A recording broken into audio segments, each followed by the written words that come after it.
Saül dit à David, « Voici, je te donnerai pour femme ma fille aînée, Mérab. Sers-moi seulement avec vaillance et soutiens les guerres de l'Éternel. » Or Saül se disait, « Je ne veux pas mettre la main sur lui, mais que la main des Philistins soit sur lui. »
Notre Père bien-aimé, Seigneur du ciel et de la terre, nous rendons grâce pour ce jour que tu as encore fait pour nous.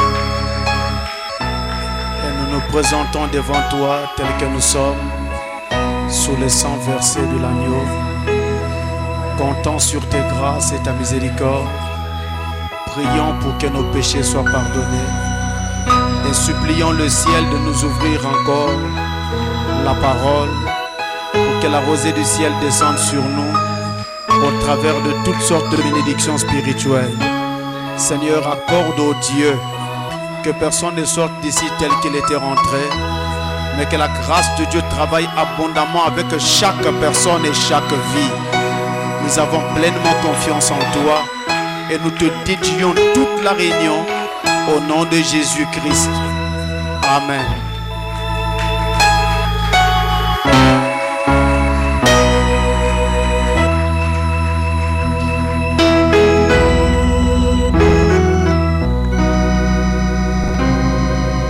Je vous salue tous au nom de Jésus-Christ. Maintenant, nous allons nous lever pour prendre nos Bibles.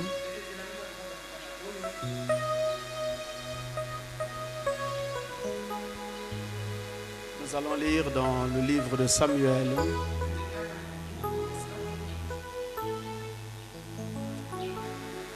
« 1 Samuel chapitre 18, le verset 17.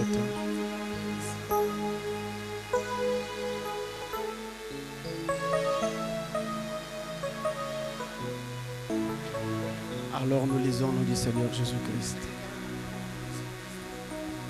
Juste le verset 17.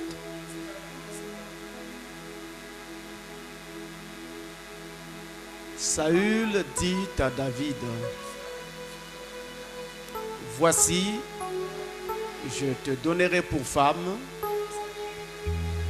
ma fille aînée, Mérab. Sers-moi seulement avec vaillance et soutiens les guerres de l'Éternel. » Or Saül se disait, « Je ne veux pas mettre la main sur lui, mais que la main des Philistins soit sur lui. » Amen. Dieu bénisse sa parole pour vous asseoir. Merci. Après l'étude que nous avons passée ensemble ici,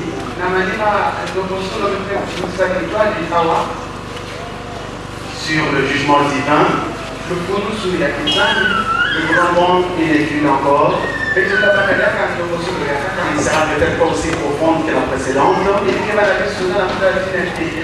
Et sera aussi essentiel que la précédente.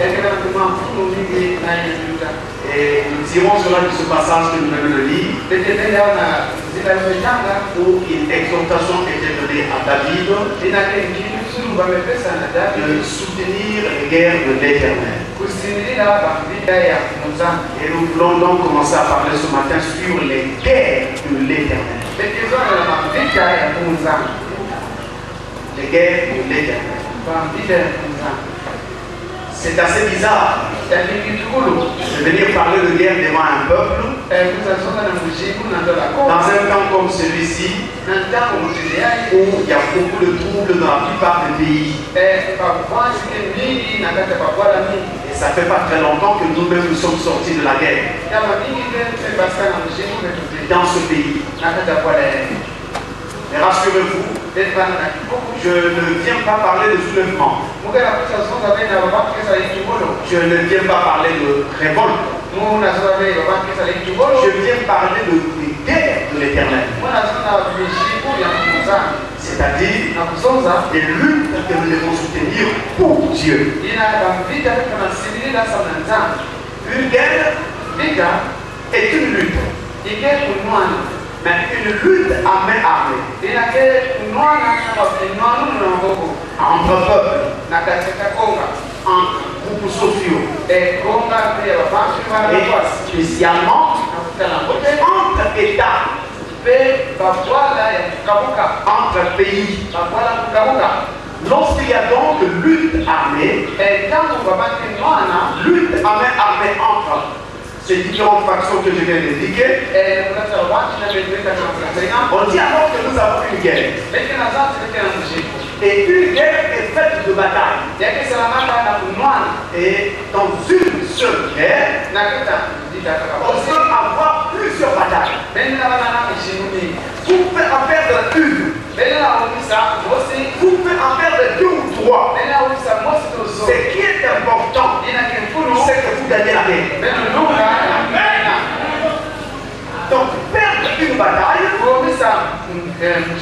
ne devrait pas nous décourager. Parce qu'en perdant une bataille, nous n'avons pas perdu la guerre. Amen. Lorsque le monde a commencé, en Éden, nous voyons à partir du jardin d'Éden, jardin d'Éden qui marque donc le commencement de l'humanité, et bien que l'humanité s'ouvre par une guerre. C'est la guerre qu'il y a donc eu au jardin d'Éden. Guerre spirituelle qui a précipité Adam et donc l'homme dans le péché et dans les ténèbres. L'humanité s'est donc ouverte sur une guerre. Et selon la Bible, l'humanité doit se refermer sur une autre guerre. Nous l'avons étudié récemment. Ça sera sur la guerre de Gog et Magog, qui mettra fin à tout ce qui n'est pas de Dieu et qui ouvrira la voie à l'éternité. Mais seulement, depuis l'époque d'Adam, jusqu'à ce qu'on arrive à Gog et Magog, l'humanité a connu, connaît et connaîtra encore beaucoup de guerres. Seulement toutes ces guerres, eh bien, ne sont que la conséquence d'une guerre qui eut lieu dans les cieux.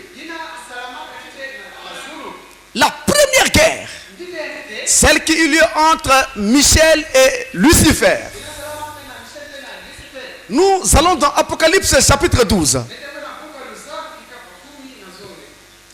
Versets 7 à 12. Et il y eut guerre dans le ciel. Michel et ses anges combattirent contre le dragon. Et le dragon et ses anges combattirent. Mais ils ne furent pas les plus forts. Et leur place ne fut plus trouvée dans le ciel. Et il fut précipité. Le grand dragon, le serpent ancien, appelé le diable et Satan, celui qui séduit toute la terre. Il fut précipité sur la terre. Et ses anges furent précipités avec lui. Et j'ai entendu dans le ciel une voix forte qui disait: maintenant le salut est arrivé, et la puissance, et le règne de notre Dieu, et l'autorité de son Christ, car il a été précipité, l'accusateur de nos frères, celui qui les accusait devant notre Dieu jour et nuit. Ils l'ont vaincu à cause du sang de l'agneau et à cause de la parole de leur témoignage. Et ils n'ont pas aimé leur vie jusqu'à craindre la mort. C'est pourquoi réjouissez-vous, cieux, et vous qui habitez dans les cieux. Malheur à la terre et à la mer, car le diable est descendu vers vous, animé d'une grande colère, sachant qu'il a peu de temps.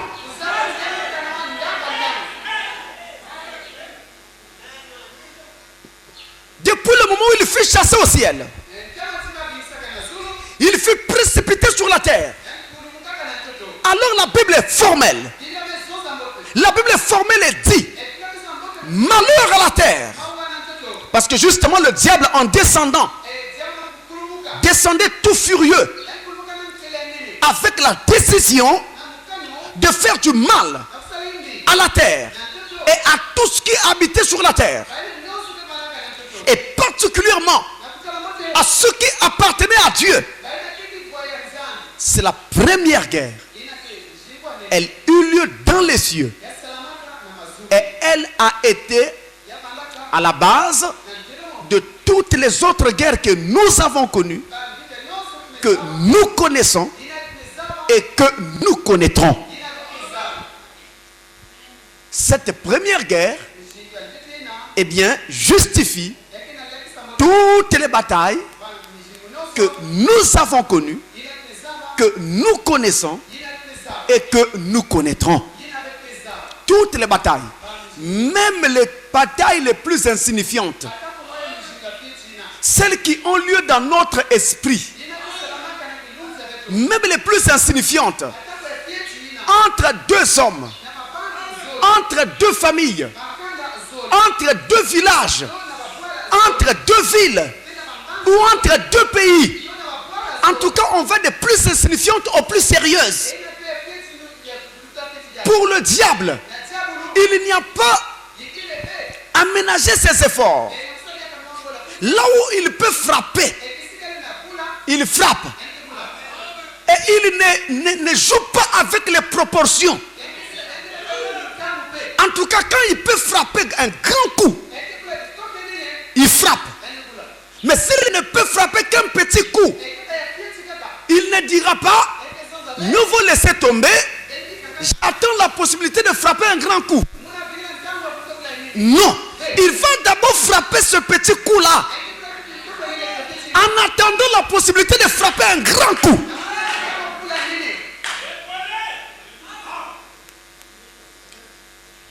Et la Bible nous révèle par ce passage que nous avons lu que l'ennemi de Dieu, c'est Satan. On l'appelle encore le serpent ancien. On dit aussi le dragon. Il est l'ennemi de Dieu. Mais comme Satan ne peut pas détruire Dieu, comme Satan ne peut pas nuire à Dieu, alors il essaie de tout son mieux de détruire le peuple de Dieu. N'oubliez pas ça. N'oubliez pas ça. Il essaie.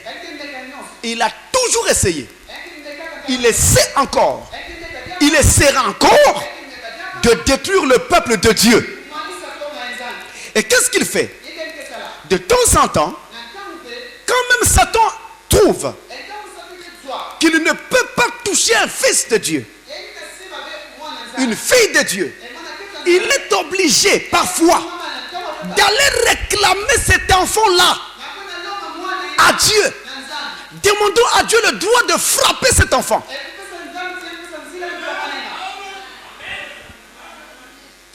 Écoutez très bien. Luc chapitre 22.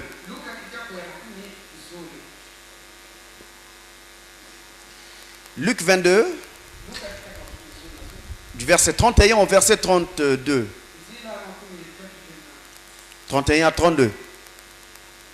Le Seigneur dit, Simon, Simon, il s'agit de Pierre. Satan vous a réclamé pour vous cribler comme le froment. Mais j'ai prié pour toi, afin que ta foi ne défaille point. Et toi, quand tu seras converti, affermis tes frères. J'ai prié pour toi, afin que ta foi ne défaille point. Mais que dit l'Écriture? Satan réclama Pierre. Autrement dit, Satan dit à Dieu, donne-moi Pierre, laisse-moi le secouer pour qu'il puisse te renier. Il réclama Pierre. Et là, nous voyons que c'est un principe qui existe dans le monde spirituel. Donc plusieurs fois, le diable nous réclame auprès de Dieu. Il veut que Dieu enlève sa main protectrice sur nous. Satan demande notre vulnérabilité pour qu'il ait la possibilité de s'occuper de nous. Il réclame les fils et les filles de Dieu.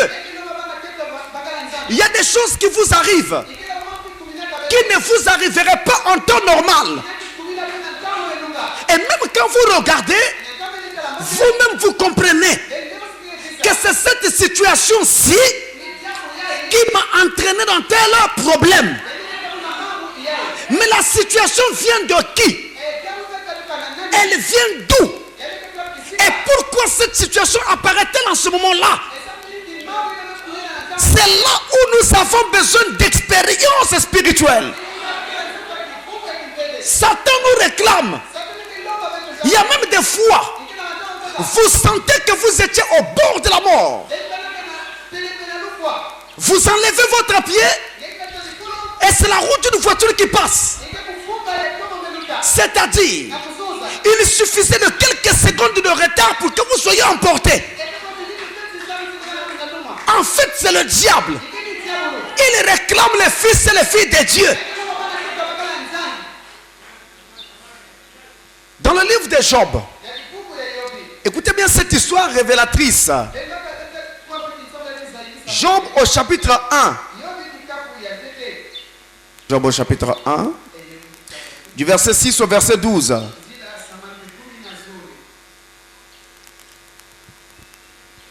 Écoutez bien. Or, les fils de Dieu vinrent un jour se présenter devant l'Éternel. Satan vint aussi au milieu d'eux. Et l'Éternel dit à Satan, d'où viens-tu? Et Satan répondit à l'Éternel, de parcourir la terre et de m'y promener.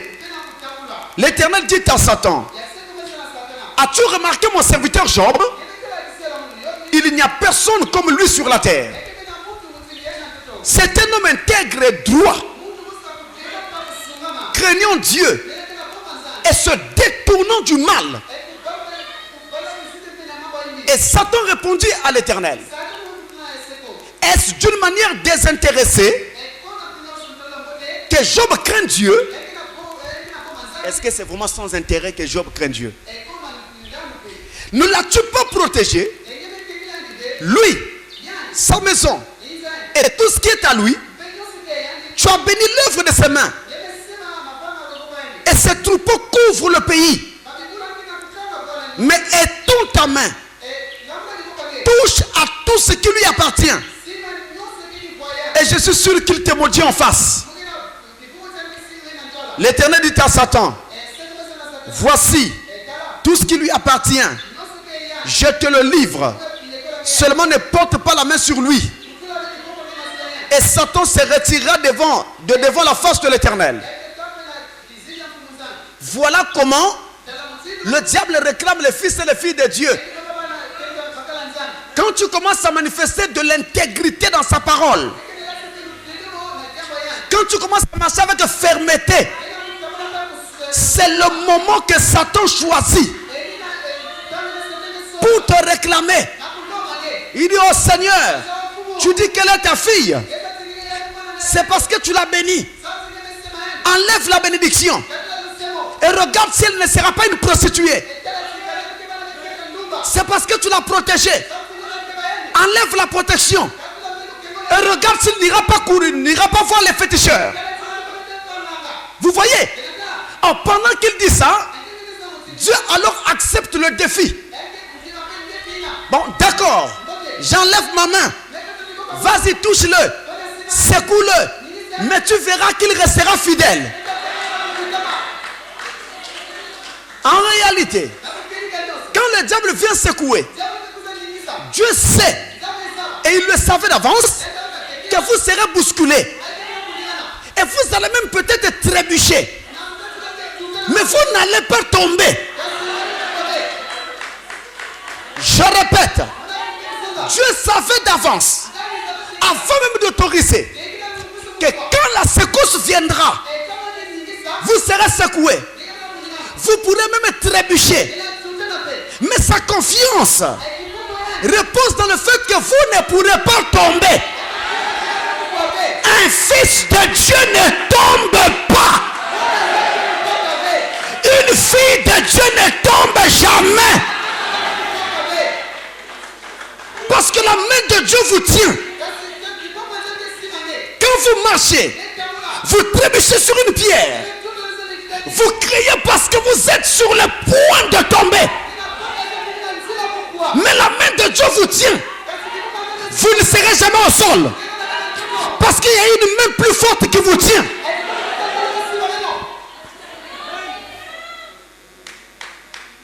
C'est lui-même qui vous tient. Maintenant, Satan, lui, il réclame les fils et les filles de Dieu. Et ceci se passe tout le temps. Tout le temps. Tout le temps. Ne vous faites pas d'illusions. C'est pourquoi nous étudions ces guerres de l'Éternel. Tout le temps. Dieu dit à Israël: je te donne le pays de la promesse. Tu vas hériter de Canaan et de toute la Palestine. C'était une promesse faite au père d'Israël depuis longtemps. Donc Dieu, pour garder sa promesse, pouvait prendre Israël et le déposer à Canaan. Mais ça ne s'est pas passé comme ça. Pour prendre le pays promis, promis par Dieu, il fallut encore à Israël le combat. Israël a dû combattre pour chaque centimètre de terrain qu'il devait occuper. Et quand Israël prenait le territoire de Canaan, il n'a pas pris tout le territoire en une seule fois. Israël a pris ce territoire un à un, partie par partie, secteur par secteur. Donc chaque jour, il y avait un territoire qui tombait dans l'escarcelle d'Israël. Mais ça ne s'est pas fait automatiquement. C'est-à-dire que vous occupez un endroit, mais vous devez encore combattre pour l'endroit que vous avez occupé. Puisque nous parlons de guerre, suivez très bien. Lorsqu'il y a guerre entre deux puissances, une armée vient dans une ville, combat, et finalement ils prennent par exemple l'aéroport. Ceux qui étaient là se sont repliés. Mais ne pensez pas que parce qu'ils ont pris l'aéroport, que tout est gagné. Ils ont gagné là une bataille, mais n'ont pas encore gagné la guerre. C'est pourquoi quelques heures après, la situation peut se renverser. Et ceux qui étaient là avant chassent ceux qui ont pris l'aéroport et ils reprennent l'aéroport. En d'autres termes, chaque fois que vous prenez position pour la parole, chaque fois que Dieu vous place dans une position, vous devez défendre cette position pour que Satan ne vous la reprenne pas. Si vous ne la défendez pas, elle ne vous restera pas parce que Dieu vous l'a simplement promis. Les paresseux n'entreront pas au ciel.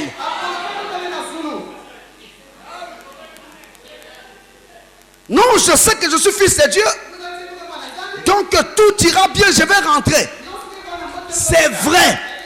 Nous croyons aussi que tu es fils de Dieu. Mais tu dois combattre pour chaque centimètre de terrain que tu occupes. Je prends un exemple pratique. Si Dieu vous a déjà donné la foi, vous devez combattre pour cette foi, afin que votre foi ne baisse pas. Je vous dirai par exemple qu'il y a des choses qui tuent la foi. Les soucis. Les soucis tuent la foi. Et vous allez constater qu'au fil des jours, vous qui étiez capable de guérir sans prendre un seul cachet de médicaments, mais là, à la moindre fièvre, vous courez à l'hôpital. Que s'est-il passé? Votre foi a baissé.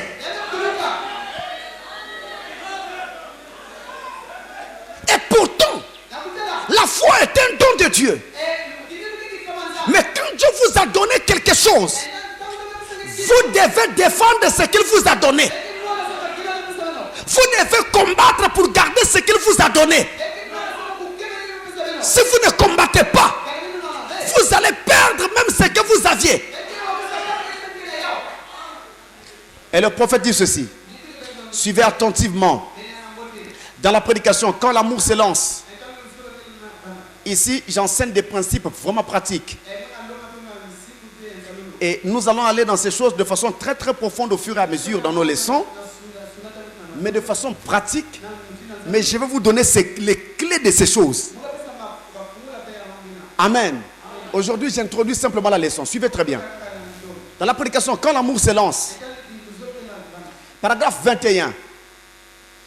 Quand l'amour s'élance, paragraphe 21, il dit: n'ayez pas peur. Dieu vit encore. Je l'ai vu devant le défi de ces docteurs sorciers en Afrique. Avec tout cet hindouisme en Inde. Rappelez-vous, le diable, c'est là où je vais dire. Rappelez-vous, le diable vous forcera à donner la preuve de chaque centimètre de terrain que vous réclamez. Mais si vous aimez Dieu, il ne reste plus de crainte. Chaque centimètre de terrain que vous dites qu'il vous appartient, Satan viendra vers vous et vous dira: donnez-moi les preuves que vous en êtes les propriétaires. Où est le certificat? Où est l'attestation que ça t'appartient? Si vous dites que la guérison divine vous appartient, parce que Marc 16 dit: voici les miracles qui accompagneront ceux qui auront cru. Amen. Satan viendra, il mettra la tuberculose, il mettra le paludisme, il mettra la typhoïde, et quand il va cisailler ta chair, tu seras en train de tourner sur le lit. Le diable viendra souffleter dans ton esprit. Tu disais que tu peux guérir par la foi. Maintenant lève-toi, on va voir. Tu disais que Dieu est pour toi. Qui sera contre toi? Maintenant la marche, on va voir. Tu roules, tu tournes, tu cries. Le diable fouette encore. Vous devez montrer que chaque territoire territoire est bien à vous. Vous pouvez avoir beaucoup d'amour pour les frères. Beaucoup d'amour. Et vraiment un amour avéré. Les frères, les sœurs voient cet amour en toi. Le diable viendra. Donc, l'amour dans tout le monde, là, il n'y a que toi. Bon, on va voir. T'envoies quelqu'un qui dit qu'il t'aime. La personne va sympathiser avec toi pendant un moment. Après, il va te donner un coup. Tu lui donnes de l'argent pour garder, ou tu lui empruntes de l'argent, tu lui prêtes de l'argent, et la personne, au lieu de rendre comme convenu, disparaît de la circulation. Rentre dans la nature. Alors, quand tu restes, ça te fait un choc. Ah, les frères aujourd'hui, c'est maintenant comme ça. Désormais, même si quelqu'un est en train de mourir devant moi, jamais. Ton amour a pris un coup.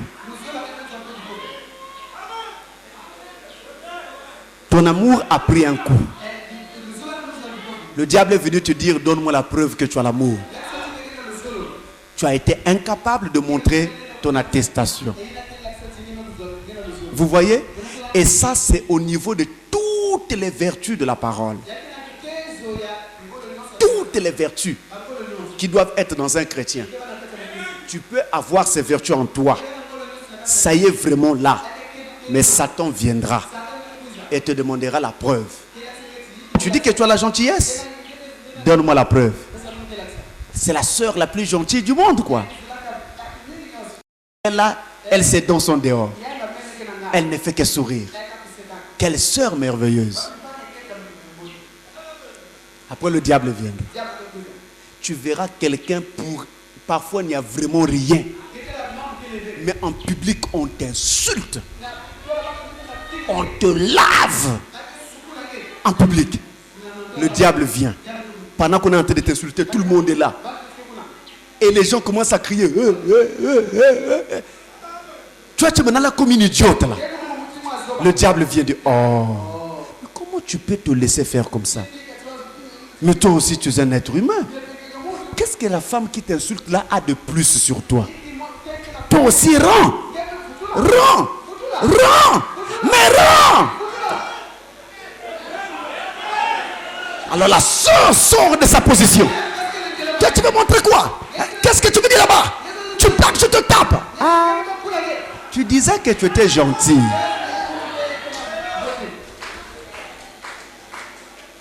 Le diable est venu te demander la preuve que tu étais gentil. C'est ça le problème.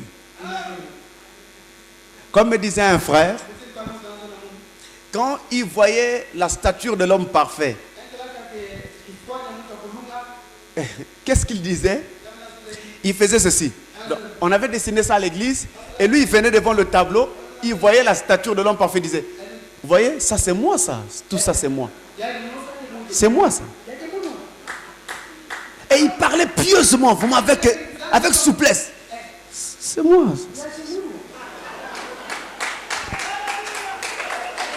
Bon, le diable dit, moi il n'y a pas de problème, je vais demander la preuve.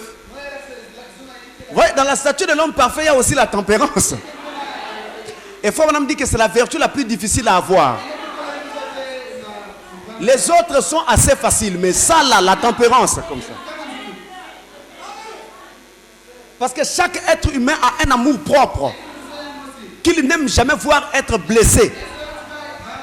Donc, un jour, il monte dans un bus, il s'assoit, toujours dans sa pensée. Oh, l'homme parfait. Quelqu'un rentre dans le même bus quelque part à un autre arrêt. Et on lui demande à lui. Donc le passager qui vient de monter lui demande à notre homme qui avait déjà la stature de l'homme parfait. On lui demande, c'est toi le contrôleur? Ah!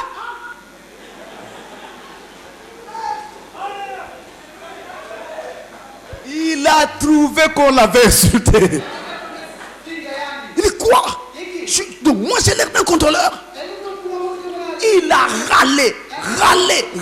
Un homme qui râle comme une femme. Quand il finit de râler, le bus s'arrête. Il descend. Il commence à faire quelque part. La voix vient. Mais tu disais que tu as ta stature complète en toi. Mais avec cette stature, tu râles comme une femme dans le bus comme ça.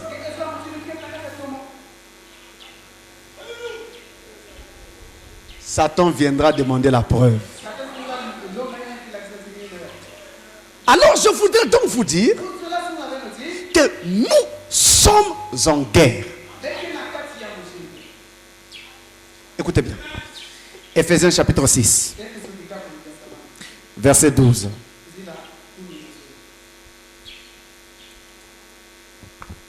Ephésiens 6, verset 12. Il est dit.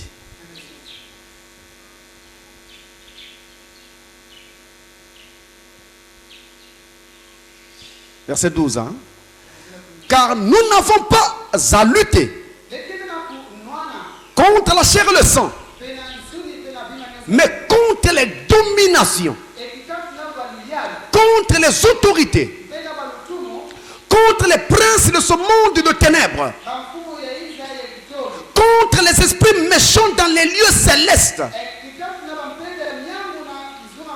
Je voudrais que vous fassiez attention à la manière dont l'apôtre Paul parle dans ce passage.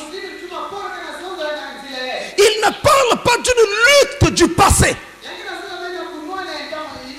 Il ne parle pas d'une lutte à venir. Mais il parle d'une lutte présente. Nous sommes en train de lutter. Nous luttons contre les esprits méchants dans les lieux célestes. Nous sommes en lutte. Nous sommes en guerre contre Satan et contre les démons. Nous sommes en guerre. Si vous perdez de vue que nous sommes en guerre, vous serez tués. Vous serez tués. Faut madame dit, dans la prédication, une église est séduite par le monde.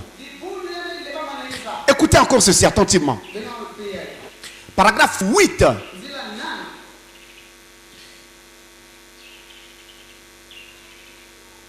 Une église séduite par le monde. Paragraphe 8. Il dit: rappelez-vous, nous ne sommes pas à un pique-nique. Nous ne sommes pas à un pique-nique. Là où les gens vont manger en plein air et se réjouissent. Ce n'est pas ça. Et j'ai toujours aimé quand le prophète dit rappelez-vous, souvenez-vous.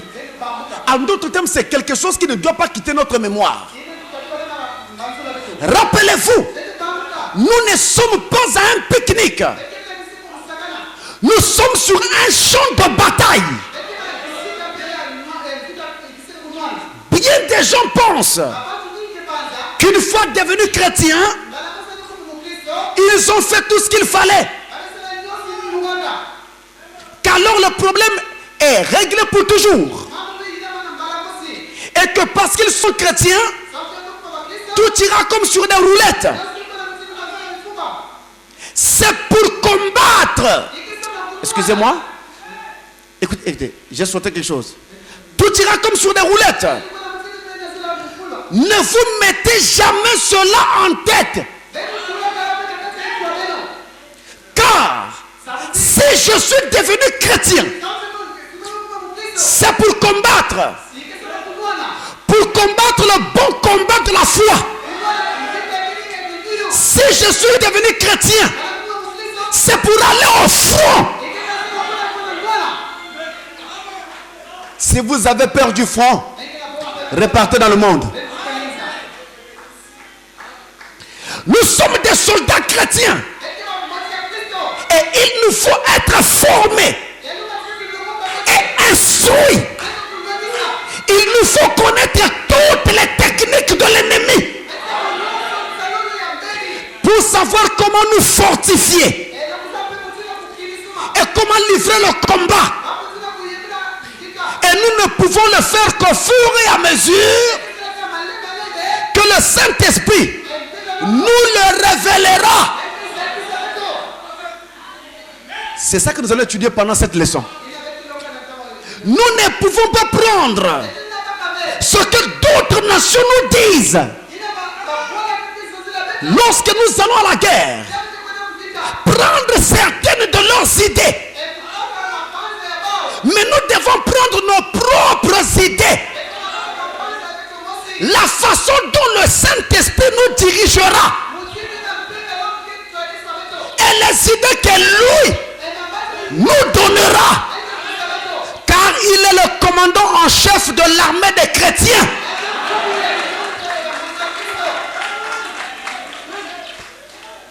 Vous entendez ça? Nous ne sommes pas un pique-nique. C'est pourquoi en ces temps de la fin, plus que jamais, l'évangile doit donner un son clair. L'évangile ne doit pas donner un son confus. Sinon les gens ne sauront pas comment se préparer. Aujourd'hui dans les églises, les gens pensent que nous sommes tout le temps en fête. Ils vont pour danser. Ils vont pour sautiller. Ils pensent que non, c'est ça l'église. Et ils ne pensent qu'en tintani. Je ne sais pas comment vous appelez ça en français. Au collecte, au voyage inutile. Écoutez-moi très bien. Nous avons besoin de la parole de Dieu dans les églises. C'est elle qui prépare les gens. Nous sommes en guerre, mes frères. Si vous n'avez pas la parole, comment allez-vous combattre Satan? Jésus, quand Satan l'a attaqué, il était Dieu, mais il n'a pas utilisé sa divinité pour combattre Satan. Il s'est retranché derrière la parole. Quand Satan disait, il est écrit, fais ceci, Jésus rétorquait, il est aussi écrit. Autrement dit, les élus de Dieu doivent savoir, plus que jamais, qu'il n'y a qu'une seule chose qui chasse le diable. C'est la parole de Dieu. Est-ce que quelqu'un peut dire amen à cela? Si vous le croyez, dites amen. Le diable ne regarde pas ton gabarit. Tu peux avoir des gros muscles. Ça ne vaut rien devant Satan. Le diable ne regarde pas ton argent. Ça ne vaut rien. Le diable ne voit pas tes diplômes, tes galons. Ça ne vaut rien. Mais le diable a peur d'une chose. La parole de Dieu.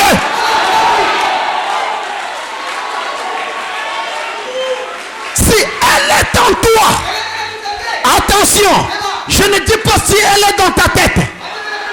Je dis si elle est en toi, pas dans ta tête, mais dans ton cœur, le diable fuira devant toi.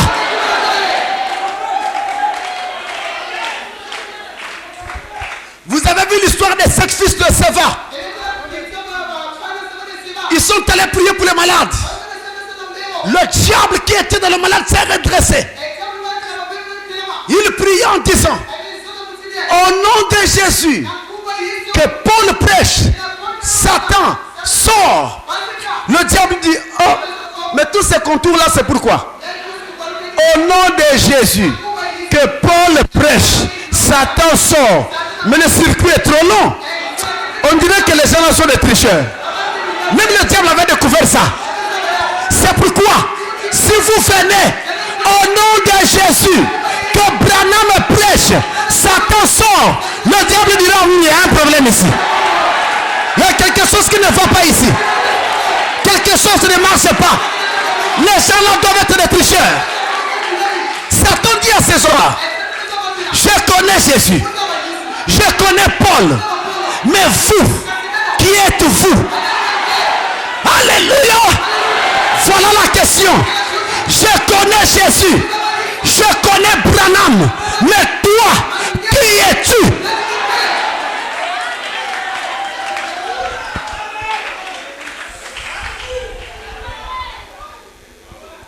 Alors nous ne sommes pas un pique-nique. sommes pas une fête. Nous ne sommes pas un endroit pour nous amuser. Nous sommes sur un champ de bataille. Bien-aimés, sur un champ de bataille, vous allez passer votre temps à jouer. Mais vous serez surpris par l'ennemi. Vous serez tués. C'est pourquoi en guerre, vous voyez des soldats qui tirent sur leurs propres frères d'armes. C'est arrivé plusieurs fois. Même là dans la guerre d'Irak, des soldats américains qui ont tiré sur d'autres soldats américains. Parce que la règle est que il faut tuer avant que tu ne sois tué. Il faut tirer avant qu'on ne tire sur toi. Et cela oblige d'être vigilant. On doit être regardant. Satan peut venir d'une fois, sur une fois, ou comme sur une autre. Nous ne sommes pas un pique-nique. Nous sommes sur un champ de bataille.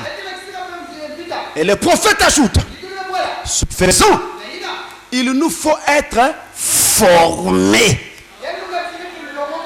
Formés. Instruits. Et il nous faut connaître toutes les tactiques de l'ennemi. Il s'agit d'une formation. Il ne s'agit pas des choses qu'on doit décréter devant les gens. C'est pourquoi je ne crois pas qu'on doit prêcher la parole en faisant des slogans. Que Dieu dit, Dieu dit, Dieu dit. C'est très bien. Mais ça c'est des slogans. Ça ne fera rien du tout. On a besoin d'un soldat, un commando suicide, quelqu'un qui fait partie des forces spéciales de Dieu et qui sait pénétrer le camp de l'ennemi. Les gens de personnes qui peuvent s'enterrer sur le sol, il reste là pendant des jours parce qu'il est en train d'inspecter une situation. C'est de ces gens-là dont on a besoin. Un prédicateur qui sait manier l'épée de la parole. Un prédicateur qui ne décrète pas les choses, mais qui les enseigne et les place devant les gens. Et il les voit clairement. C'est de cela qu'on a besoin. Un prédicateur qui actualise la parole. Donc il ne nous parle pas d'un Jésus qui est là dans les lettres, mais il rend la parole actuelle, présente. Voilà ce dont on a besoin. Et d'ailleurs vous verrez que chaque fois qu'on aura un prédicateur comme ça, le ciel descendra pour confirmer, pour appuyer un tel prédicateur. C'est une bonne preuve que cet homme est envoyé par Dieu.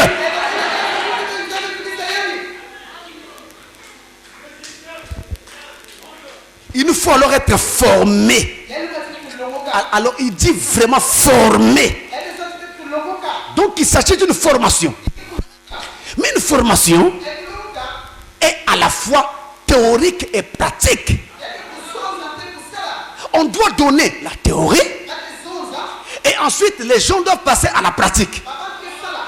Mais en pratique, ils seront nuls si la théorie n'a pas été bien donnée.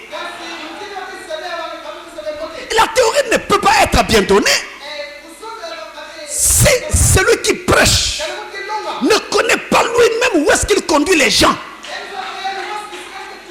Il a des doutes sur son propre salut. Il a des doutes sur son propre baptême du Saint-Esprit. Où est-ce qu'il va amener les gens? Il ne connaît pas les principes de la parole. Où est-ce qu'il conduira les gens?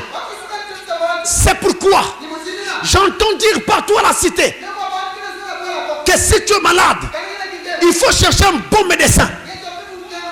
N'est-ce pas? Si ta voiture est en panne, il faut chercher un bon mécanicien. Si ton congélateur est en panne, il faut chercher un bon technicien du foie. C'est pas ce que tout le monde dit à la cité. Mais pourquoi pour son âme? Pour son âme, on se livre à des prédicateurs d'un autre âge.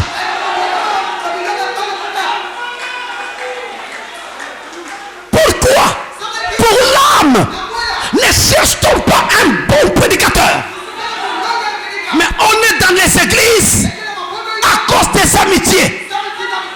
j'ai des amis là-bas. J'ai des parents là-bas. Mes arrière-parents étaient là-bas. Oh, j'ai envie de dire, race de vipères.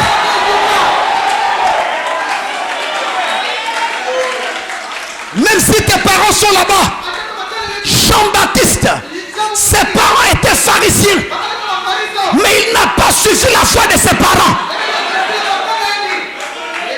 Tes parents t'ont donné la chair, mais l'âme, c'est Dieu qui te l'a donné.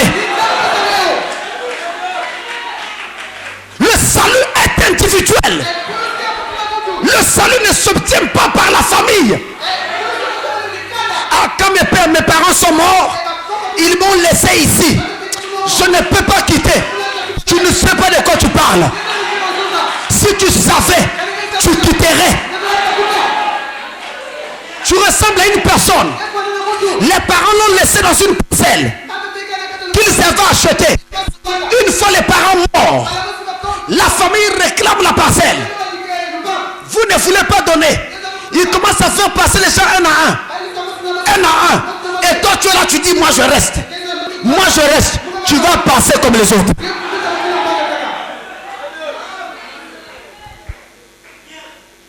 Les gens doivent alors être formés. J'insiste, c'est une formation. C'est-à-dire que les gens savent par A plus B ce que Dieu attend de chacun d'eux. Honnêtement, je parle honnêtement avec vous.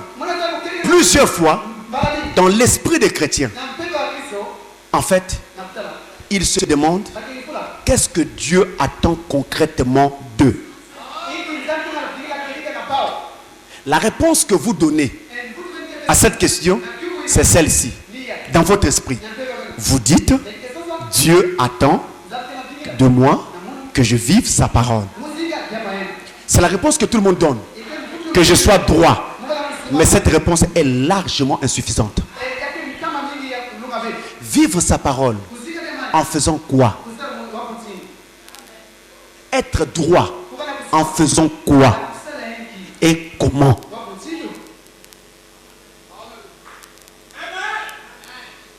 C'est ça le problème que nous avons. Voilà pourquoi les gens disent, Dieu veut que vous soyez droit. Mais chaque jour, dans les églises, les gens ne sont pas droits. Parce qu'il faut une formation. Les gens doivent être formés, instruits. En tout cas, il faut un certain formatage des esprits et des âmes. C'est ça qui donne l'expérience. C'est-à-dire de la maturité spirituelle. Vous n'êtes plus un chrétien qui dit être chrétien parce qu'il croit à la Bible. Non. Vous dites que vous êtes chrétien parce que vous reposez sur des principes. Principes qui, lorsqu'ils sont bafoués, à quelque degré que ce soit, ça vous fait tirer votre épée et vous entrez en guerre. En d'autres termes, dans la pensée de Dieu, être chrétien signifie combattre pour des principes. Être en guerre pour des principes. Voilà ce que Dieu attend de chacun de nous. Et personne n'entrera si il ne prend pas cette position.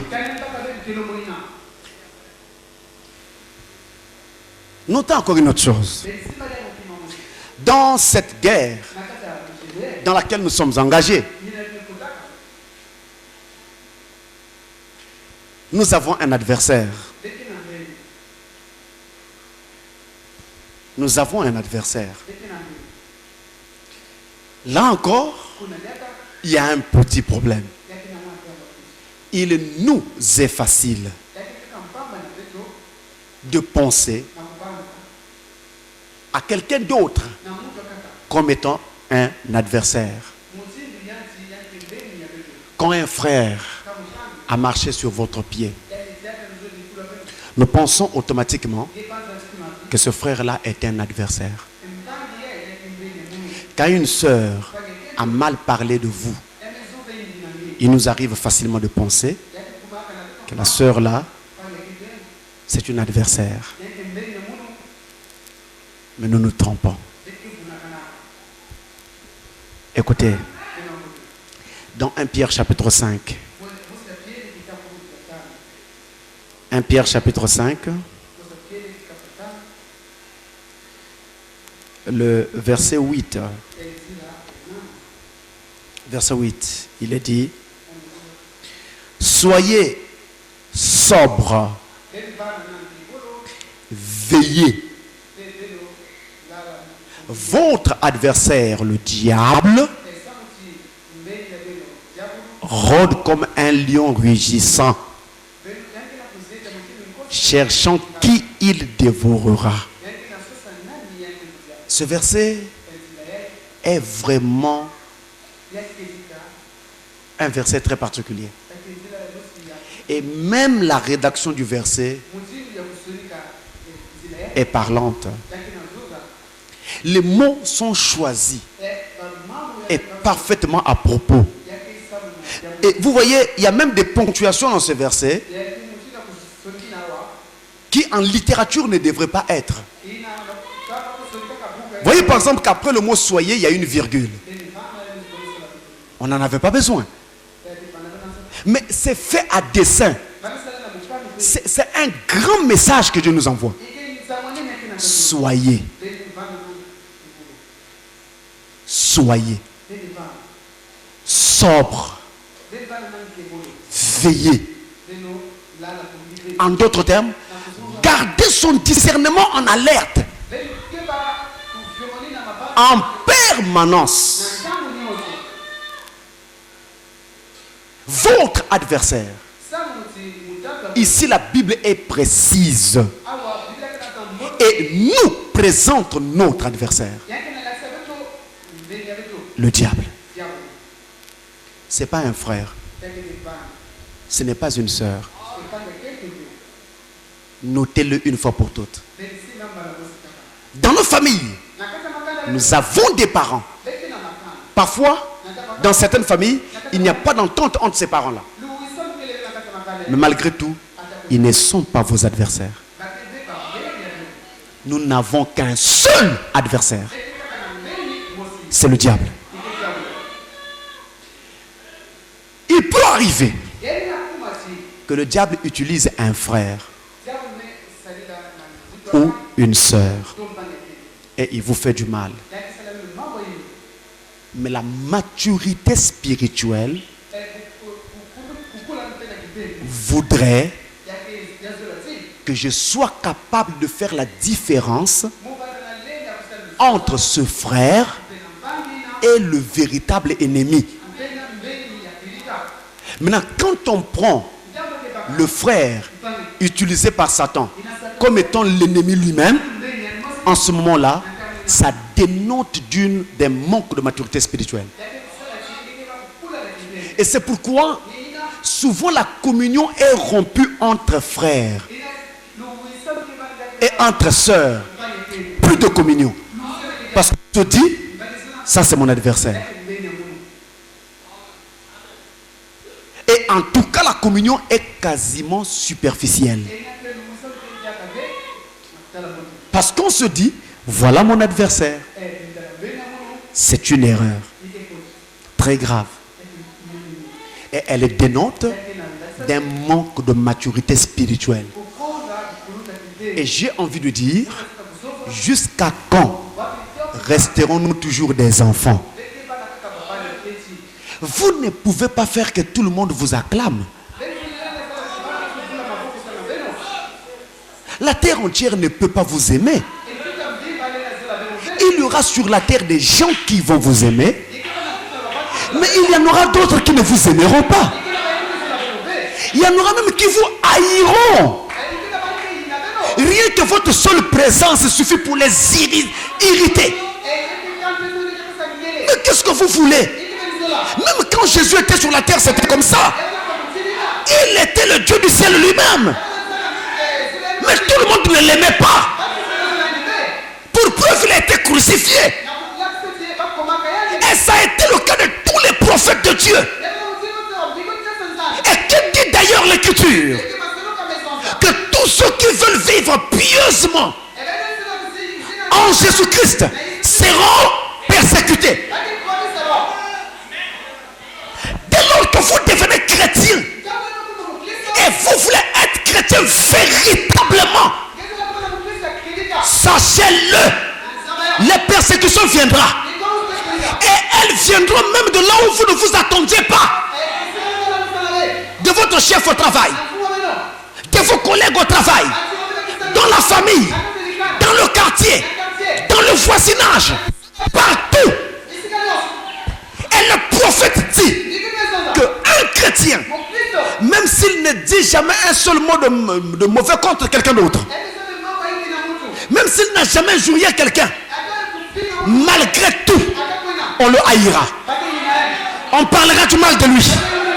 Parce que votre seule vie, votre façon de marcher est un reproche contre le monde.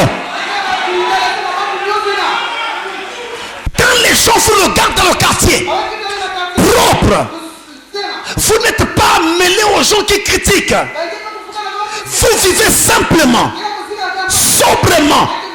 En tout cas, quand vous sortez de votre parcelle pour acheter quelque chose au quartier, juste le temps de dire à une voisine bonjour, vous êtes passé, vous revenez, vous êtes dans votre maison, mais vous ne passez pas du temps chez les voisins.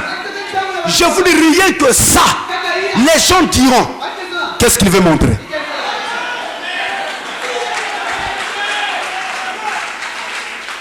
Qu'est-ce qu'il veut montrer? Vous êtes au travail, vous faites un bon travail, les chefs vont apprécier. Ne vous en faites pas. Tout le monde n'a pas apprécié. Il était bon. Il a même produit des résultats. Les chefs ont aimé. Mais il y aura même une seule personne qui n'appréciera pas. Parce que quand vous prenez de l'ascendant, lui il descend. Et ça va l'énerver. Ce sont des choses que vous ne pouvez pas empêcher. Sauf si vous voulez avoir un monde à vous. Quittez la terre, allez créer votre monde même sur Jupiter et vivez là-bas. Mais ici, ce n'est pas possible.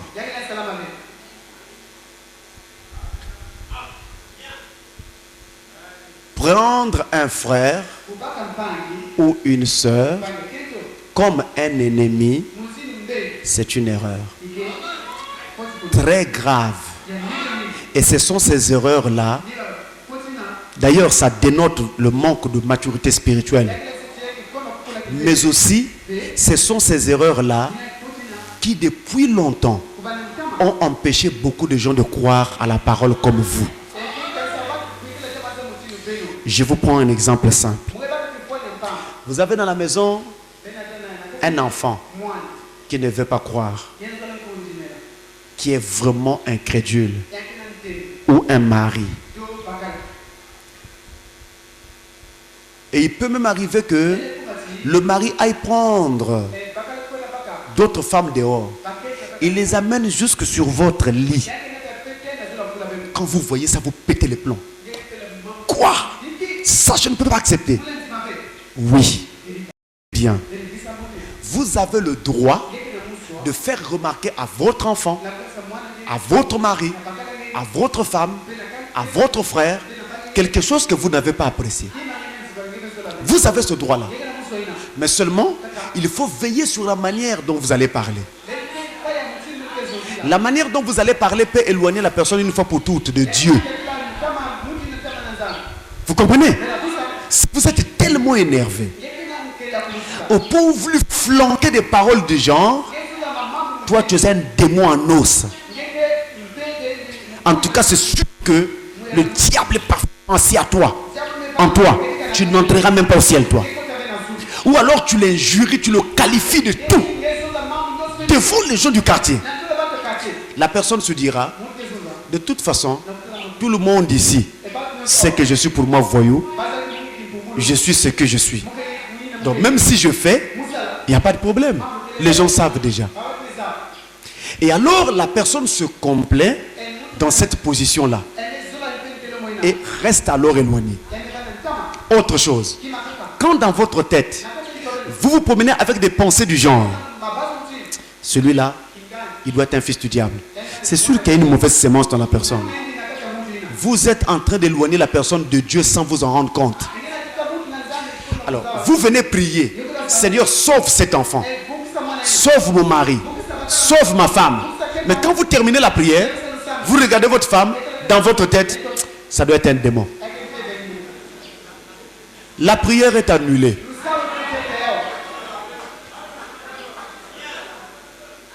Ça annule la prière et rien n'aura lieu.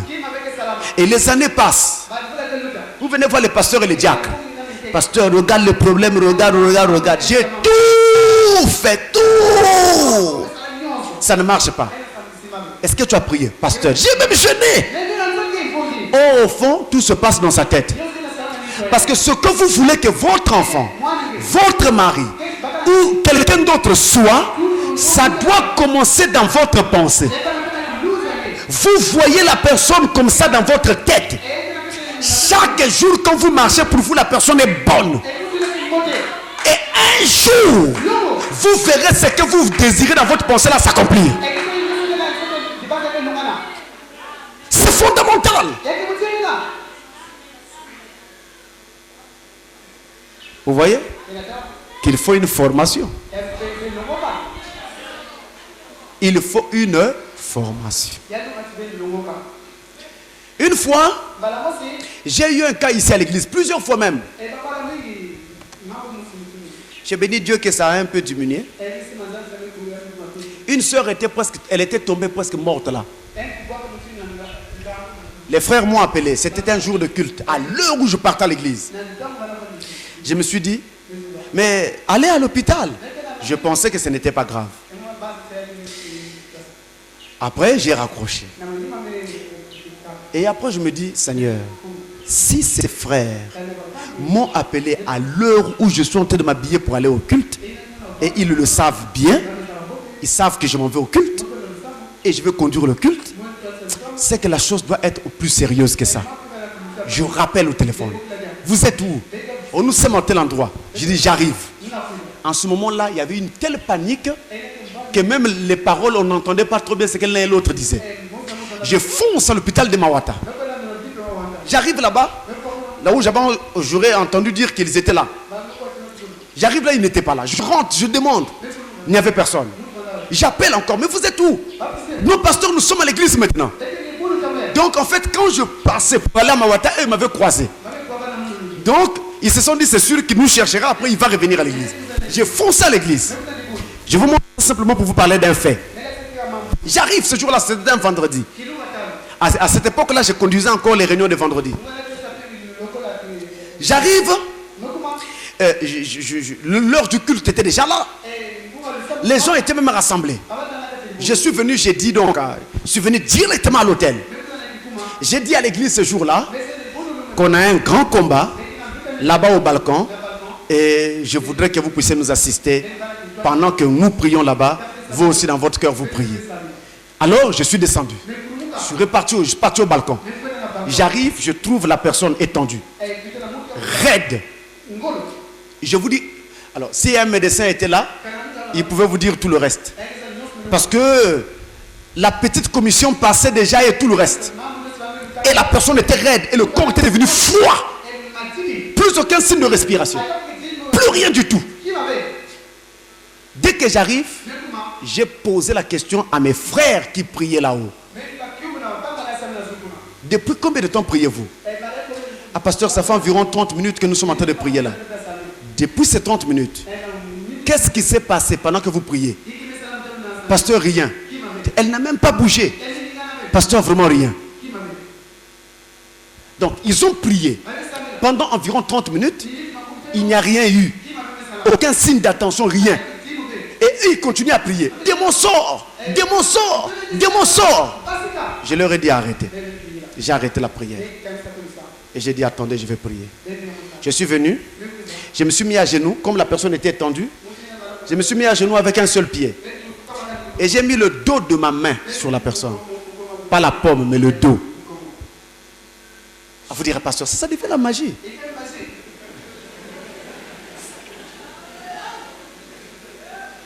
C'est pourquoi je vous ai parlé de formation. Il faut une formation. Donc j'ai mis le dos de ma main sur la personne, à genoux d'un seul pied. Et j'ai simplement demandé à Dieu de laisser vivre cette sœur. J'ai prié pendant environ 1 minute seulement, de laisser vivre la sœur. J'ai enlevé ma main, je me suis relevé. J'ai appelé la sœur par son nom.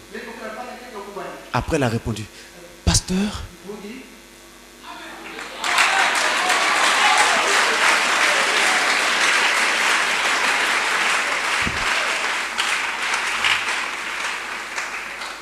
souvent, je ne parle pas trop de témoignages. Parce que pour moi, c'est Dieu qui fait et c'est pour Dieu. Mais moi, je vous ai parlé de ce témoignage parce que je veux vous montrer qu'il faut une formation. Regardez. Là, on avait affaire à une âme qui était déjà en voyage. Parce que la mort était déjà installée. Donc la personne, quand c'est comme ça, son âme est sortie et son âme s'en va. Donc tout ce que vous faites là, la personne vous entend. Mais elle vous entend maintenant de loin.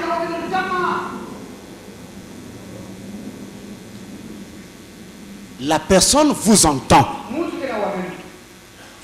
Mais la personne vous entend de loin.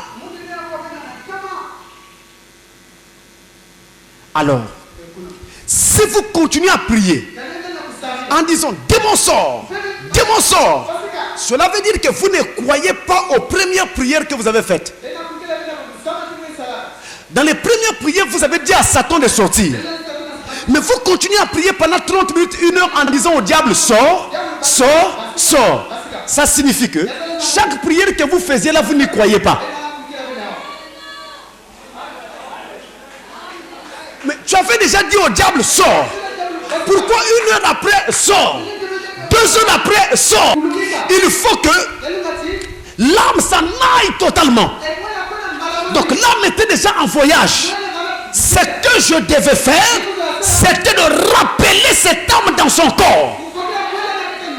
C'est pourquoi, après avoir prié, j'ai appelé la sœur par son nom. C'est pourquoi je dis, il faut une formation. Dans ces guerres de l'Éternel, on ne combat pas sans formation. Il faut une formation. Amen. Écoutez très bien. Juste avant que je ne termine pour ce matin. Je voudrais que vous sachiez aussi que pour un chrétien, il n'y a pas de guerre sans motif. Il n'y a pas de guerre sans principe. Il faut qu'il y ait un principe à défendre pour qu'il y ait guerre. Autrement dit, le chrétien n'entre en guerre pour l'Éternel que lorsqu'il y a des principes à défendre. Je voudrais prendre un passage dans la Genèse. S'il vous plaît, prenons quelques minutes. Genèse au chapitre 14. Genèse 14, versets 11 à 16. Écoutez bien, c'est l'histoire d'Abraham qui allait au secours de son peuple. Écoutez, versets 11 à 16 d'abord, Genèse 14, il est dit: les vainqueurs enlevèrent toutes les richesses de Sodome et de Gomorrhe. Je m'arrête un instant. Les vainqueurs dont on parle ici, ce sont les rois de Babylone. Ils étaient au nombre de 5 environ. Et ils avaient attaqué Sodome et Gomorrhe. Et finalement, ils avaient vaincu Sodome et Gomorrhe. Alors, ils vont tout emporter avec eux. Suivez très bien. Les vainqueurs enlevèrent toutes les richesses de Sodome et Gomorrhe et toutes leurs provisions. Et ils s'en allèrent. Ils enlevèrent aussi avec ses biens Lot, fils du frère d'Abraham, qui demeurait à Sodome, et ils s'en allèrent. Un fouillard vint l'annoncer à Abram, l'hébreu. Celui-ci habitait parmi les chaînes de Mamré, l'Amoréen, frère d'Eshcol et frère d'Aner, qui avait fait alliance avec Abram.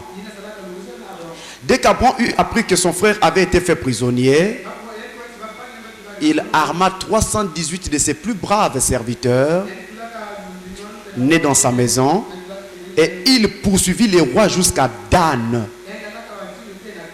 Je peux m'arrêter là. Ensuite, il va les battre.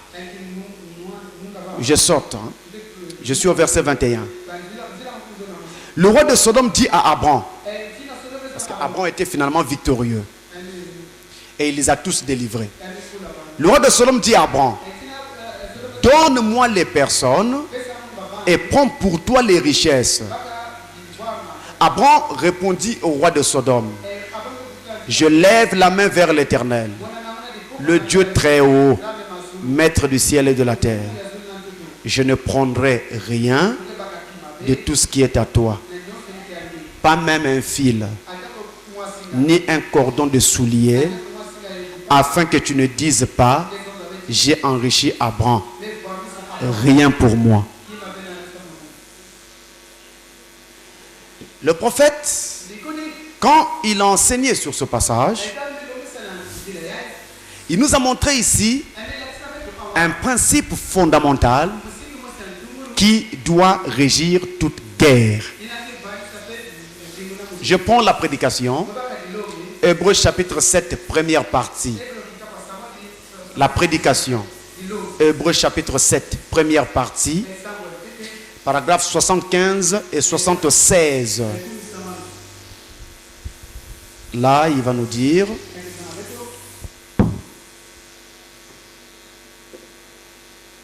suivez très bien. Alors, je veux que vous remarquiez ceci. Abraham dit, je ne prendrai pas un fil, ni un cordon de soulier. Vous voyez, il cite le passage que nous avons lu. Il n'a pas combattu dans cette guerre pour gagner beaucoup d'argent. Et les vraies batailles ne se font pas avec des motivations égoïstes. On ne mène pas de guerre pour de l'argent. On mène des guerres pour des motifs, pour des principes. Les hommes mènent des guerres pour des principes. Et quand Abraham est allé pour attraper Lot, il n'est pas parti parce qu'il savait qu'il pourrait battre les rois et prendre toutes leurs possessions. Il y est allé pour le principe de sauver son frère. Il continue. Et tout serviteur de Dieu, envoyé sous l'inspiration du roi du ciel, n'ira pas à la tâche pour de l'argent, ni pour faire de grandes églises, pour inspirer des dénominations. Il ira uniquement pour un principe, à savoir pour ramener son frère qui est tombé, qu'il reçoive une pièce de 10 cents dans l'offrande ou pas. Cela ne fera pas la moindre différence pour lui. Voilà le vrai esprit d'un serviteur de Dieu. Il ne poursuit pas l'argent. Il ne court pas après l'argent. Ses motivations, ce n'est pas l'argent. Frère bien-aimé, je peux vous dire une chose. Je crois qu'il y a une bonne façon de tester un prédicateur et savoir où est-ce qu'il se tient en ce qui concerne l'argent. Voyez ce qu'il fait de ce que Dieu lui donne. Il peut faire tout ce qu'il peut faire avec. Mais s'il ne renvoie pas de temps en temps cet argent dans le royaume de Dieu, il y a quelque chose qui ne va pas. C'est-à-dire, de temps en temps, lui-même doit financer les choses qui concernent le royaume de Dieu avec l'argent que Dieu lui donne. Et pourtant, il n'était pas obligé de le faire. Mais si sa motivation n'est pas l'argent, il fera comme ça. Frère, un pasteur qui attrape des millions comme ça entre ses mains, et puis il prend ces millions-là, il fait encore une œuvre de Dieu avec. Il faut le faire. Déjà, la plupart du temps, c'est l'argent qu'il cherche. Bon, maintenant, il trouve 2-3 millions. Pour lui, il a eu beaucoup d'argent. Comme parfois, ils n'ont jamais touché ça. Ils sont donc frappés dans ça. Les yeux s'ouvrent là. La guerre commence avec les trésoriers. Avec les diacres, les administrateurs, la guerre commence. Maintenant, dites-lui, pasteur, nous avons un problème à l'église. On a besoin d'un petit soutien. Est-ce que toi, tu ne peux pas nous aider? Vous entendrez. Vous comprenez?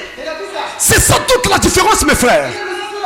Je vous dis, parfois quand vous voyez certains pasteurs aller de l'avant avec Dieu, ne pensez pas à la magie.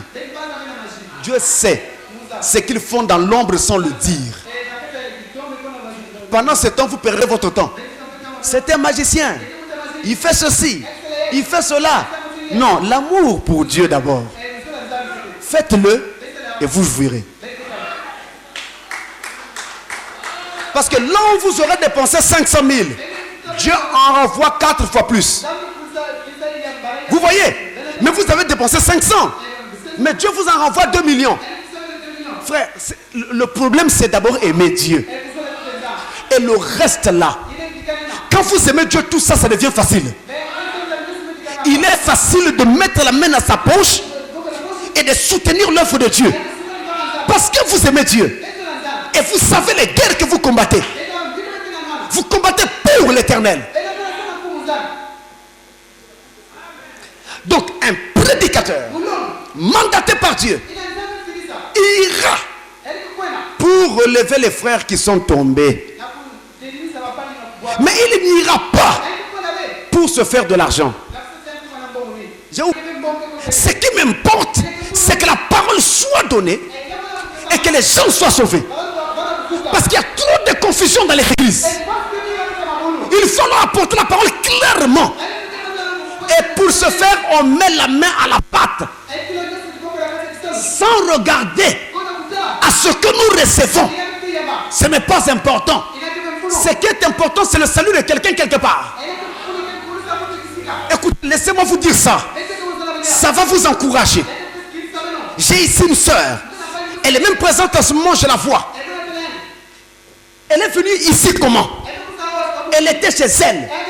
Je ne dis pas le nom, hein, soeur. Au nom de l'amour fraternel. Elle écoutait la parole qui passait sur la chaîne.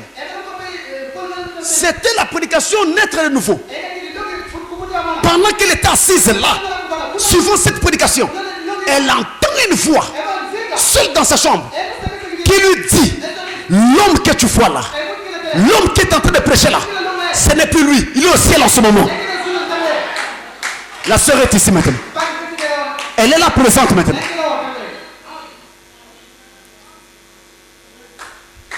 Mais si on poursuivait l'argent, on n'arriverait pas là. J'ai reçu un autre monsieur qui veut me voir. Il me dit, chez lui ça s'est passé 2 fois. Il est chez lui. Il suit la prédication à la télévision. Il dit c'est le seul bien qu'il avait ramené d'une ville de laquelle il sortait récemment là. J'étais le nom de la ville. Donc c'est le seul bien qu'il avait ramené, un petit poste. Il me dit, pasteur, maintenant aujourd'hui je me rends compte pourquoi Dieu avait voulu que je sorte avec. C'est ça qui me sauve maintenant. Donc il était un peu dépassé. Alors, il avait maintenant pris l'habitude de suivre Canal 7. Ces jours-là, il est en train de suivre. Et pendant qu'il suivait, soudain, il est tombé sur son lit comme ça.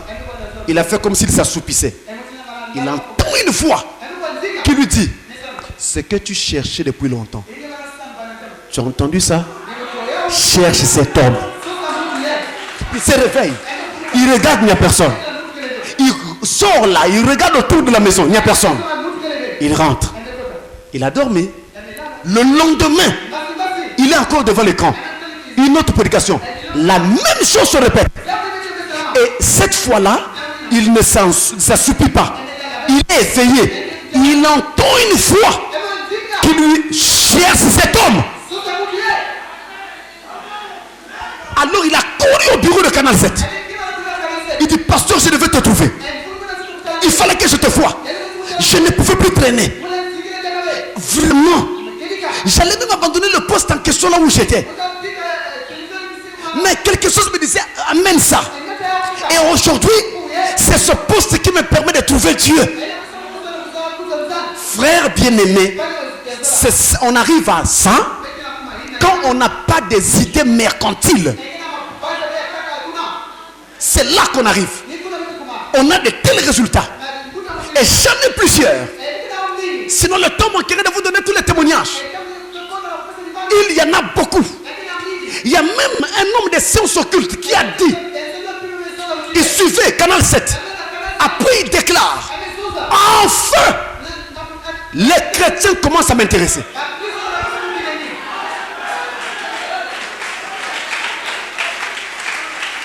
Parce que justement dans vos églises, on vous parle des dogmes et des credos, mais on n'enseigne pas la parole. Attendez, on va rentrer dans ce sujet plus profondément. Vous verrez au fur et à mesure qu'on va avancer, détail après détail, sur des éléments pratiques de la vie du chrétien. Vous verrez les détails. Parce que le prophète dit: il faut que les gens soient formés. On doit les former. Et c'est ce que nous allons faire. Si vous avez des idées mercantiles, vous ne pouvez pas arriver là. Parce que toutes vos motivations seront le gain. Vous travaillez pour le gain. Et quand vous recevez ce gain, vous ne pouvez plus redonner même une partie à Dieu. On n'arrive à rien. Que Dieu soit béni, j'espère que vous avez compris. Maintenant, le prophète nous a dit, pour terminer, que chaque guerre pour l'éternel qu'un chrétien doit mener doit être sous-tendu par un principe. S'il n'y a pas un principe à la base, ne combattez pas.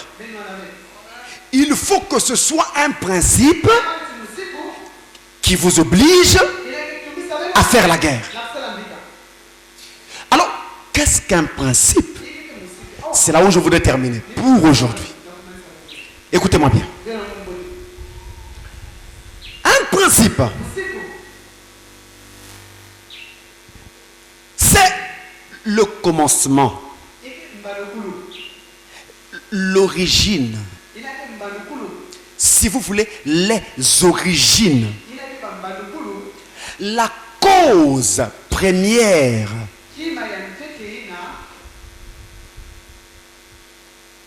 C'est une règle de conduite.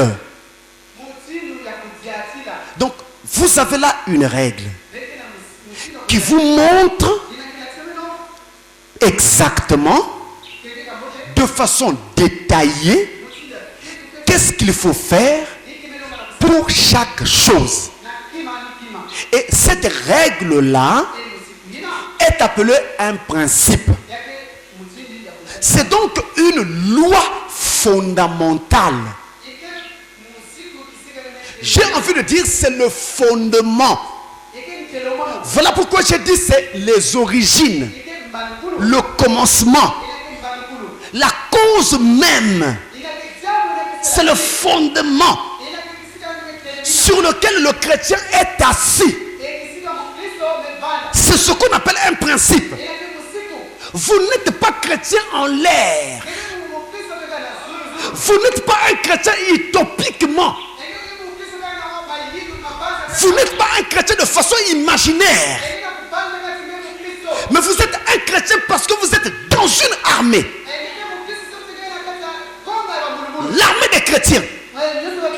Et la tête de cette armée, le général en chef, c'est le Seigneur Jésus-Christ. Et dans cette armée, il y a des règles de combat, des règles de conduite, des lois qui régissent cette armée.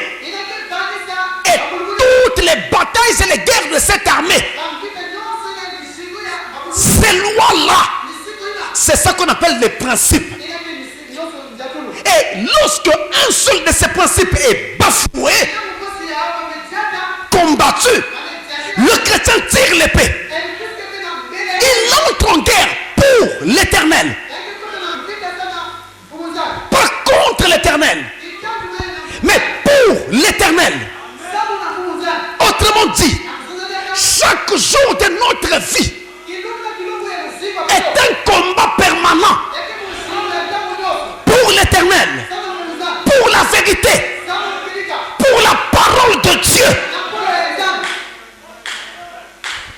Chaque jour. Et vous êtes alors libre de dire oui à une chose, non à une chose, oui et non.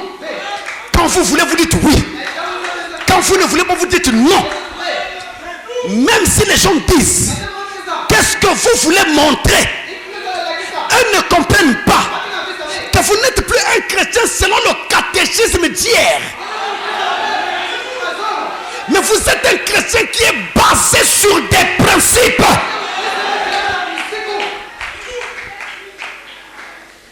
Dans la prédication, et tu ne le sais pas, et tu ne le sais pas. Paragraphe 293. 293. Le prophète nous dit ceci de façon simple et claire. Il déclare: mes amis, ne pensez pas que je suis un fanatique. Ne pensez pas que j'essaie de vous imposer quelque chose. Je vous aime. J'ai un principe. Et c'est la Bible. On ne peut pas en retrancher un seul mot et ajouter un seul mot. Je la crois comme elle est écrite. Vous entendez ça? Autrement dit, voilà notre principe. Notre principe, c'est la Bible. La parole de Dieu. La Bible. Le message de l'heure. C'est ça notre principe. Et voilà le principe pour lequel nous combattons. Nous ne sommes pas des chrétiens d'une église. Nous sommes des chrétiens de la Bible. Nous ne sommes pas des chrétiens d'une dénomination. Nous sommes des chrétiens de la Bible. C'est-à-dire, en parlant avec les gens, nous ne leur disons jamais que nous, dans notre église, nous croyons. Jamais. Nous ne parlons pas comme ça.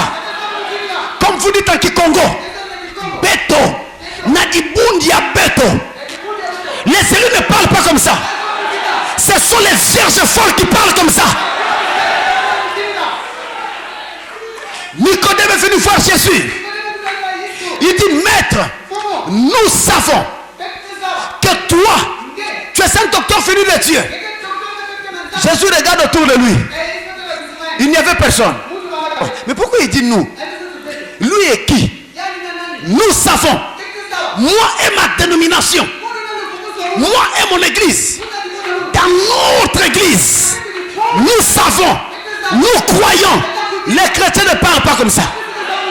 Jésus est obligé de dire, si tu n'es né de nouveau, tu n'entreras pas.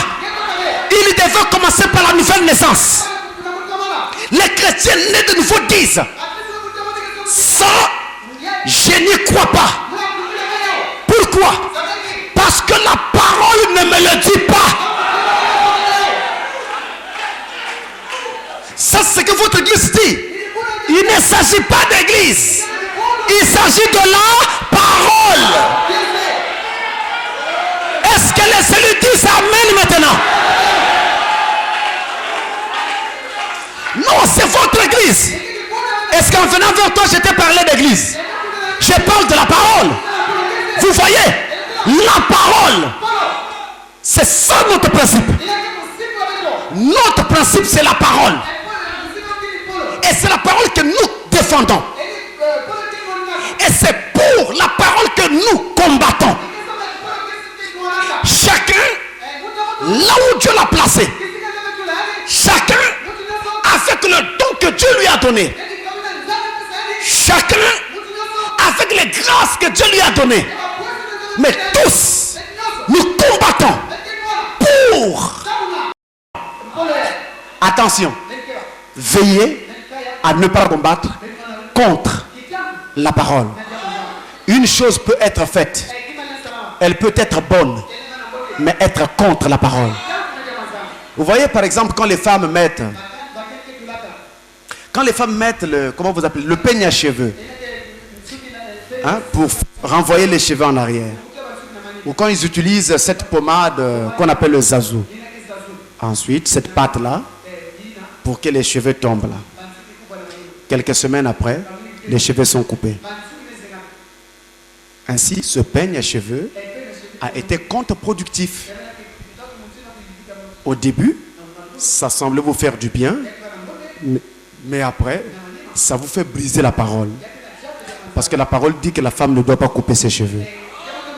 C'est pourquoi il y a des choses que nous faisons qui peuvent être contre la parole pendant que nous pensons que c'est pour la parole. N'oubliez pas ça. Nous combattons pour la parole. Pour la parole. Que Dieu vous bénisse.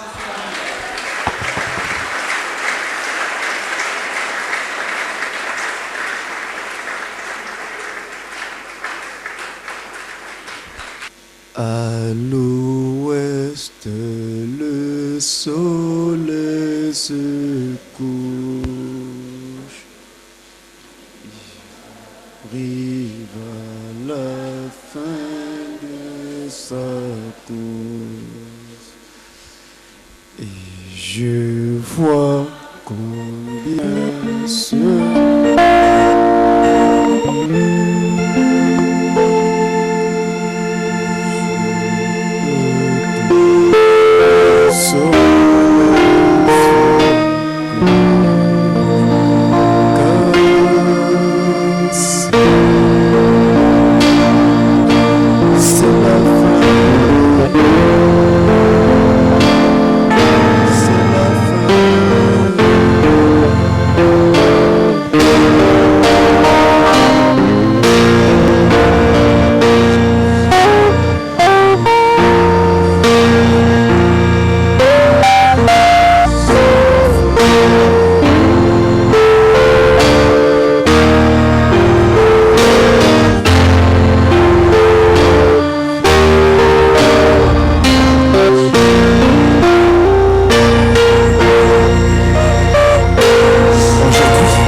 hommes, des femmes qui se tiennent sur des principes,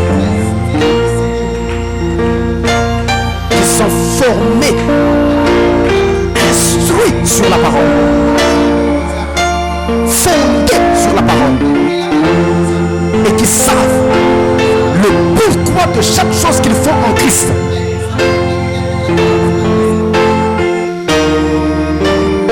Ne veux-tu pas être une femme de principe? Ne veux-tu pas être un homme de principe?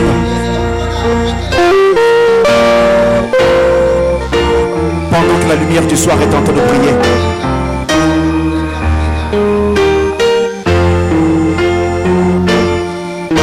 Que chacun se remette à Dieu en prière. Parlez-vous.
Levez tous, on acclame encore une fois, on acclame.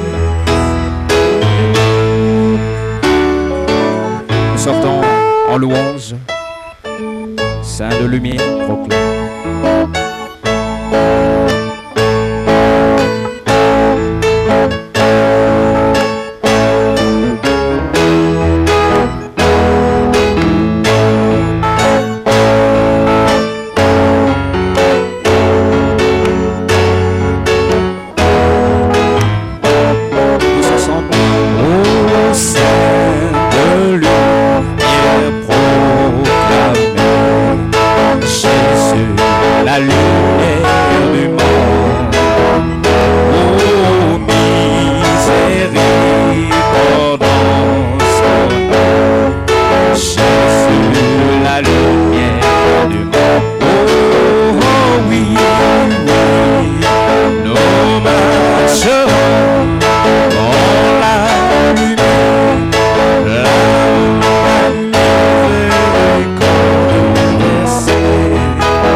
tes